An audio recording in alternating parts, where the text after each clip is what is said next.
Halo, selamat datang kembali di kelas Machine Learning. Masih bersama saya Teresia. Pada pembelajaran kali ini, kita akan membahas mengenai association rule. Ada beberapa pembahasan yang akan kita bahas kali ini. Yang pertama yaitu apa konsep dari association rule sendiri dan bagaimana association rule digunakan di aplikasi sehari-hari. Selanjutnya, kita akan mulai masuki a priori algorithm sebagai salah satu cara untuk melakukan association rule mining. Dan kita juga akan membahas beberapa isu atau challenge terkait dengan association rule mining dan bagaimana cara kita menghadapi challenge-challenge tersebut. Ketika kita membahas mengenai association rule, yang pertama kita pikirkan yaitu market basket analysis. Karena market basket analysis ini merupakan salah satu aplikasi dari association rule yang banyak sekali digunakan. Cara yang paling penting adalah bagaimana kita itu bisa mengetahui apakah terdapat asosiasi antara berbagai produk. Misalnya, ketika seseorang membeli roti, maka banyak juga orang-orang yang juga membeli menteganya. Atau, ketika seseorang membeli sebuah tablet, maka banyak orang juga akan mencari case untuk tablet tersebut.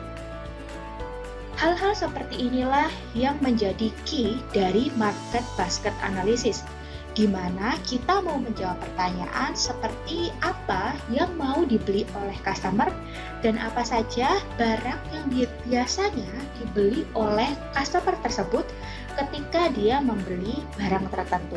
Jadi sama halnya seperti tadi, ketika seseorang membeli roti, kira-kira apa produk atau barang yang juga dibeli bersama-sama dengan roti tadi? Di sini contohnya adalah mentega.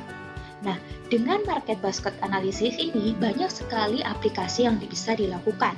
Misalnya untuk toko atau retail, kita bisa membantu para manajer-manajer untuk menentukan di mana peletakan produk untuk meningkatkan penjualan. Market basket analysis atau lebih umumnya association rule juga sering dipakai untuk melakukan rekomendasi. Misalnya kita juga bisa melihat movie-movie yang telah dilihat oleh seorang pelanggan, kemudian dengan menggunakan association rule kita bisa memberikan rekomendasi berdasarkan apa saja yang sudah ditonton oleh user tersebut. Itu adalah beberapa aplikasi terkait dengan association rule. Nah, sebenarnya konsepnya seperti apa? Ketika kita membahas association rule mining, yang pertama kita lakukan yaitu kita lakukan formalisasi terhadap masalah kita terlebih dahulu. Masalah kita umpamakan sebagai dataset kita atau transaction. Dan ini bisa berarti banyak ya dataset kita ini. Kalau misalnya tadi kita bahas khusus market basket analysis, kita umpamakan sebagai transaksi. Atau ketika kita membahas movie recommendation, kita, dataset transaction kita juga bisa berubah misalnya menjadi watch list dari user kita. Nah, di dalam dataset transaction tadi ada beberapa transaksi yang bisa dilakukan dan dikumpulkan menjadi satu.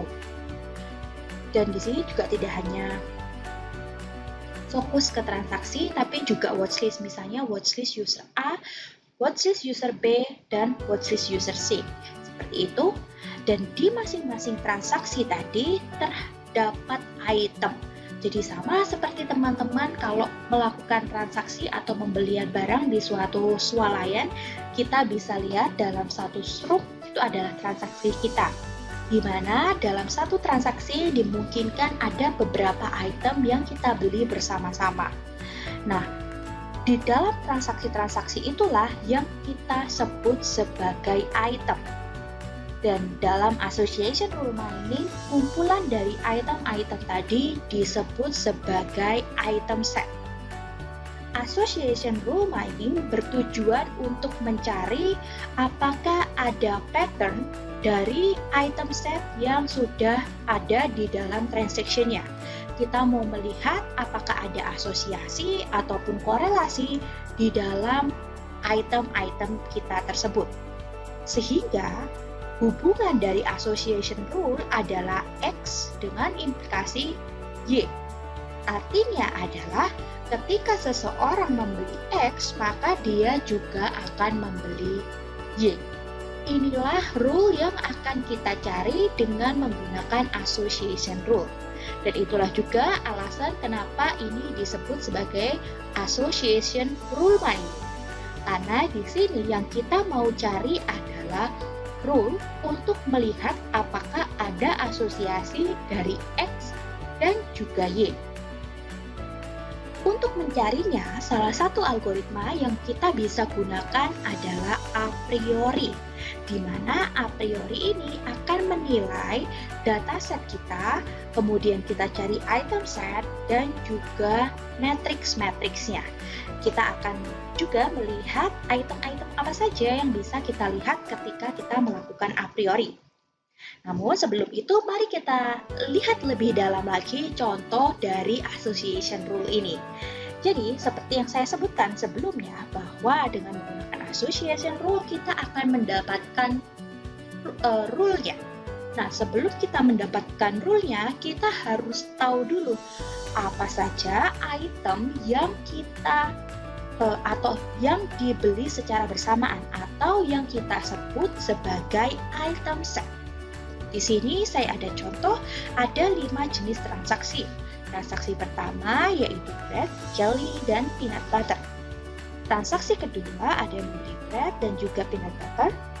Transaksi ketiga, bread, milk, and peanut butter.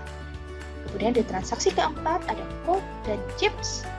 Transaksi kelima ada coke dan milk. Dan di sini kita bisa melihat item setnya. Item set merupakan kombinasi dari item yang memungkinkan. Di sini kita simbolkan sebagai L item set kita ya. Di sini ada bread dan juga ada peanut butter untuk melihat ini. Jadi kita punya satu item set dan juga ada contoh item set yang lain yaitu coke and chips. Item set ini kita bisa generate sesuai dengan jumlah item yang sudah dibeli. Jadi kalau ada 6 item yang terjual, berarti kita harus cari kombinasi dari 6 item tersebut. Dari item set ini, kita bisa mengenerate association rule-nya. Association rule yang terbentuk adalah seperti ini, jadi kita bisa lihat bahwa ada item set yang sering terjadi di transaksi-transaksi ini. Misalnya, ketika orang membeli roti, maka orang itu juga akan membeli peanut butter. Ketika seseorang membeli coke, maka dia akan membeli chips juga. Nah, bagaimana kita menentukan apakah kombinasi ini bisa disebut sebagai rule atau tidak? Caranya yaitu dengan menggunakan association rule. Dan teman-teman, saya ingatkan di sini bahwa algoritma yang akan kita pelajari ini merupakan salah satu dari association rule yang algoritma untuk melakukan association rule. Jadi ada banyak juga algoritma lain selain a priori ini. Baik, kita akan masuki sekarang ke a priori. Jadi sebelum kita masuk ke algoritmanya sendiri, mari kita kenali matriks-matriks yang ada di a priori. Yang pertama, ada yang namanya support. Jadi support ini akan melihat kemunculan dari transaksi tersebut, dari item-item apakah dia sering muncul di suatu transaksi. Jadi ketika supportnya lebih besar, maka kita bisa ambil kesimpulan bahwa item tersebut itu sering muncul. Dan support ini akan digunakan juga seringkali sebagai threshold kita, mana yang bisa kita anggap sebagai frequent item set. Selain support, kita juga punya confidence. Confidence ini akan melihat dari probability. Jadi, apakah item dari X dan Y tadi, ketika kita membeli X, apakah dia juga confidence untuk membeli Y? Nah, itulah kenapa disebut sebagai confidence. Sama dengan support, confidence ini jika nilainya semakin tinggi, maka semakin tinggi juga kemungkinan bahwa item X dan Y itu dibeli secara bersamaan, atau item X dan item Y muncul secara bersamaan.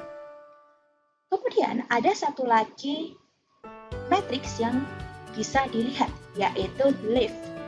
Lift ini adalah proses untuk menyempurnakan dari confidence, karena kalau confidence tadi kita nilai berdasarkan X-nya, lift ini akan melihat berdasarkan probability dari X dan juga Y, sehingga lift ini akan melihat seberapa kuat sih rule yang akan kita hasilkan. Maka di sini semakin tinggi nilai lift, maka akan semakin bagus. Kita akan melihat contoh satu persatu dari masing-masing matriks ini. Yang pertama yaitu support. Untuk support itu biasa kita kenal juga sebagai kemunculan frekuensi. Apakah dia itu sering muncul di transaksinya atau tidak. Sehingga kita harus melihat rasionya. Untuk melihat nilai support, kita bisa lakukan step by step seperti ini. Jadi kita lakukan dulu perhitungan count-nya, kemudian kita hitung rasionya sehingga kita bisa mendapatkan nilai support. Jadi support adalah ketika kita punya X dan Y, maka supportnya adalah jumlah kemunculan X dan Y dibagi dengan semua transaksi. Nah, disinilah kenapa kita itu melihatnya frekuensi. Jadi contohnya seperti ini, kita ada kombinasi X dan Y-nya adalah bread dan peanut butter. Kita hitung berapa kemunculan peanut butter dan bread secara bersamaan dibagi dengan keseluruhan transaksi. Karena di sini kita bisa lihat bread dan peanut butter 1, bread dan peanut butter 2, bread dan peanut butter 3, dan kita cek juga yang keempat tidak ada, kelima tidak ada, maka nilainya adalah 3. Dan jumlah transaksinya adalah 5. Sehingga support dari bread dan peanut butter adalah 3/5. Sedangkan untuk Coke, yang kita lihat juga adalah berapa sering munculnya Coke bersama bread. Jadi kita cek di transaksi 1 tidak ada, di transaksi 2 juga tidak ada, di transaksi 3 tidak ada, di transaksi 4 kita ketemu 1 Coke and bread, kemudian di transaksi 5 juga tidak ada. Sehingga support dari Coke and bread yaitu 1/5. Di sini, untuk menghindari kita itu mempunyai kombinasi yang terlalu besar, kita bisa melakukan pruning. Nah, pruning ini bisa kita lakukan dengan memberikan threshold. Jadi untuk scanningnya, kita hanya memilih item set yang punya threshold sesuai yang sudah kita tentukan. Jadi kalau nilai supportnya itu lebih besar dari threshold, maka akan kita gunakan di proses selanjutnya. Itu salah satu cara untuk melakukan pruning di a priori algorithm. Kemudian, yang kedua adalah confidence. Confidence ini akan melihat seberapa sering item Y muncul pada transaksi yang ada item X-nya. Kita lihat di sini seberapa sering munculnya item X dan Y dibagi dengan sering munculnya transaksi X. Sehingga kalau kita lihat di sini, yang pertama adalah confidence dari bread, kemudian membeli peanut butter. Sehingga yang kita lakukan adalah kita hitung dulu kemunculan bread dan peanut butter, yaitu 3, kemudian dibagi dengan frekuensi munculnya bread. Jadi X-nya di sini adalah bread, sehingga confidence dari bread dan peanut butter adalah 3/4. Sedangkan untuk Coke dan bread karena hanya muncul sekali, kemudian kita lihat seberapa sering munculnya Coke. Jadi, yang kita lakukan di sini adalah kita cari yang Coke 1, 2. Sehingga confidence-nya untuk Coke dan bread adalah 1/2. Di sini kelemahan dari confidence adalah dia hanya memperhitungkan popularity dari X-nya saja. Nah, drawback yang ada di confidence ini kemudian diatasi dengan yang namanya lift matrix ini. Jadi dengan menggunakan lift matrix ini kita tidak hanya mempertimbangkan popularity dari X tapi juga X dan Y, karena di sini kita melihat apakah yang tadi itu kemunculan bersama-samanya itu dilihat dari kemunculan dia secara independen. Sehingga rumusnya adalah jumlah support dari X dan Y dibagi dengan support X dan support Y. Jadi ini sesuai dengan prinsip naive Bayes yang sudah kita pelajari sebelumnya. Nah, dari sini dengan melihat support dari X dan Y serta X sendiri dan Y sendiri yang kita lihat secara independen, maka didapatkan lift dari bread dan peanut butter adalah 0,6 dibagi 0,48 dan Coke-nya adalah 0,2 dibagi dengan 3. Nah, untuk melihat lift ini semakin baik adalah yang nilainya besar atau biasanya kita memilih yang rule yang memiliki lift lebih besar dari 1. Nah, setelah kita tadi sudah belajar matriks apa saja yang kita bisa gunakan untuk melakukan a priori algorithm, maka kita akan masuk ke a priori algorithm sendiri, bagaimana proses dia bekerja. A priori algorithm sendiri merupakan salah satu algoritma yang bisa kita gunakan untuk melakukan association rule mining. Dan ini merupakan salah satu algoritma yang powerful juga. Langkah-langkahnya cukup sederhana teman-teman, ada 2 langkah. Yang pertama, kita generate dulu item set kita. Mana item set yang dia itu sudah memenuhi threshold kita. Sehingga kita tidak masukkan semua kombinasi yang dihasilkan. Kemudian dari hasil frequent item set tadi yang sesuai dengan threshold atau minimum supportnya, kita akan mengenerate rule-nya. Nah, untuk langkah pertama sendiri kita juga harus hati-hati karena di sini kita juga harus mempertimbangkan minimum supportnya. Untuk a priori sendiri, kita akan melihat semua kemungkinan kombinasi dari item yang kita punya. Nah, pertanyaannya adalah, apakah kita harus mengenerate semuanya ini dan kita lihat semua nilai confidence dan lift-nya? Jawabannya tidak, teman-teman. Kita hanya meneruskan proses-proses iterasi berikutnya ketika kita sudah memenuhi minimum supportnya. Jadi ketika kita ada di length yang pertama atau item set dengan yang hanya 1 item, ketika kita menemukan item yang dia itu tidak memenuhi supportnya, kita bisa langsung remove semuanya. Karena ketika 1 item set saja dia tidak sering muncul, maka sudah bisa dipastikan dia juga akan jarang muncul di item set berikutnya.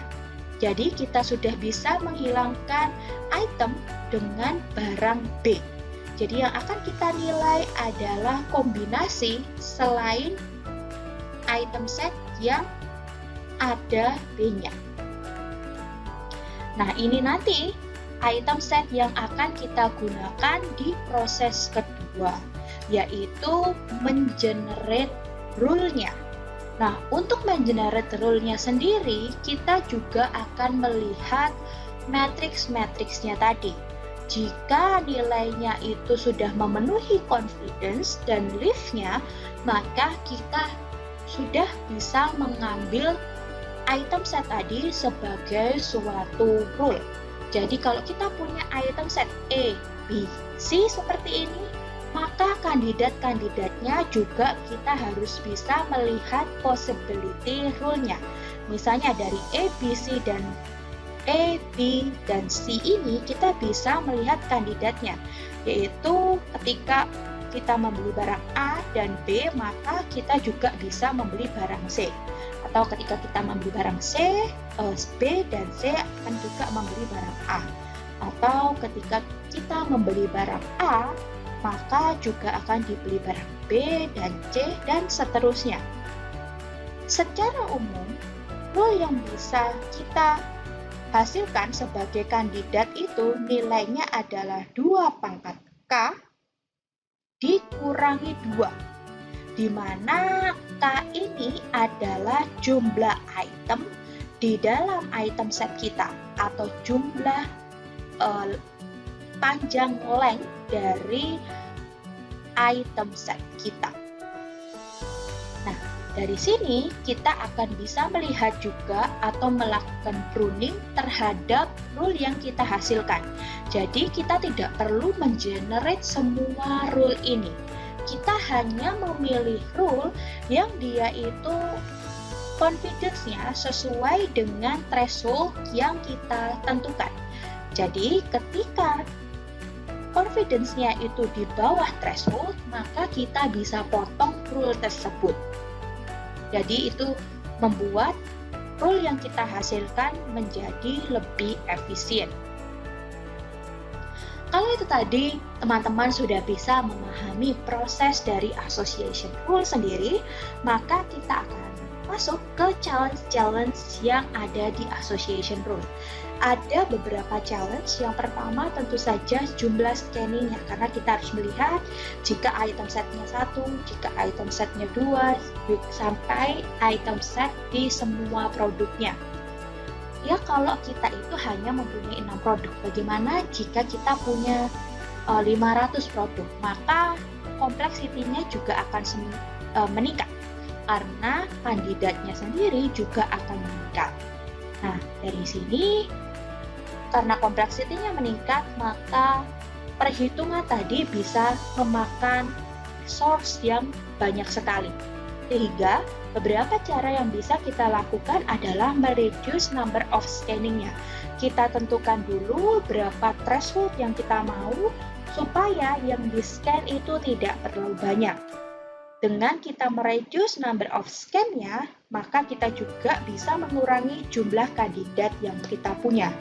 Kalau jumlah kandidatnya sedikit, maka perhitungan dari support, confidence, dan leave-nya juga akan semakin efektif. Rule juga yang dihasilkan pun akan semakin efisien. Nah, itu tadi sedikit penjelasan mengenai a priori algoritma sebagai salah satu algoritma untuk melakukan association rule mining. Terima kasih untuk perhatian teman-teman semua. Sampai jumpa di materi berikutnya. Stay safe, stay healthy teman-teman.